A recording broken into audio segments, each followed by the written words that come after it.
নির্বাচিত প্রতিনিধিদের সাথে ডিসেম্বরের পর নির্বাচন বিলম্ব হলে ষড়যন্ত্র মাথাচাড়া দিয়ে উঠবে বলে মন্তব্য করেছেন বিএনপির স্থায়ী কমিটির সদস্য ডক্টর খন্দকার মোশাররফ হোসেন। রোববার রাজধানীর জাতীয় প্রেস ক্লাবে আব্দুস সালাম হলে বাংলাদেশ সম্মিলিত পেশাজীবী পরিষদ সভার আয়োজনে জিয়াউর রহমানের ৪৪তম শাহাদাত বার্ষিকী উপলক্ষে আলোচনা সভায় তিনি একথা বলেন।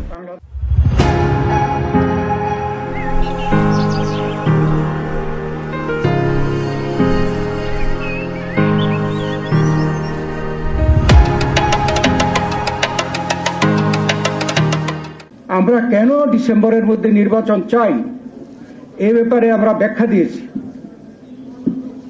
এই ব্যাখ্যা দিয়েছিলাম যে ডিসেম্বর হচ্ছে শীতকাল, এটা হচ্ছে নির্বাচনের একটা পরিবেশের সময়। যত বিলম্ব হবে আমরা মনে করি এদেশে যারা পতিত স্বৈরাচারী সরকার দেশে বিদেশে পালিয়ে আছে তারা নানা ষড়যন্ত্র করবে। আমরা কিছু কিছু ষড়যন্ত্রের নমুনা আমরা দেখছি। যত বিলম্ব হবে ষড়যন্ত্র হইতে পারে, সেটা থেকে রক্ষা করার জন্য আপনি যত শীঘ্র নির্বাচন দেওয়া প্রয়োজন। জাপানে সফরের প্রধান উপদেষ্টার মন্তব্যে বিএনপি হতাশ হয়েছে উল্লেখ করে তিনি বলেন, ডক্টর ইউনূসকে আমরা সবাই সম্মান করি, কিন্তু তিনি বিদেশে গিয়ে বললেন শুধু বিএনপি নাকি নির্বাচন চায় আর কেউ চায় না। তার এই বক্তব্যে আমরা মর্মাহত হয়েছি। বিএনপি ডিসেম্বরের মধ্যে নির্বাচন চেয়েছে, 54টি রাজনৈতিক দল নির্বাচন চেয়েছে। আমাদের প্রধান উপদেষ্টা আপনারা জানেন অত্যন্ত সম্মানী ব্যক্তি, যিনি এনজিও করে বাংলাদেশে বিদেশে সুনাম করেছেন এবং তিনি একটি নোবেল পুরস্কার পেয়েছেন। বাংলাদেশের কিন্তু আর কেউ নাই।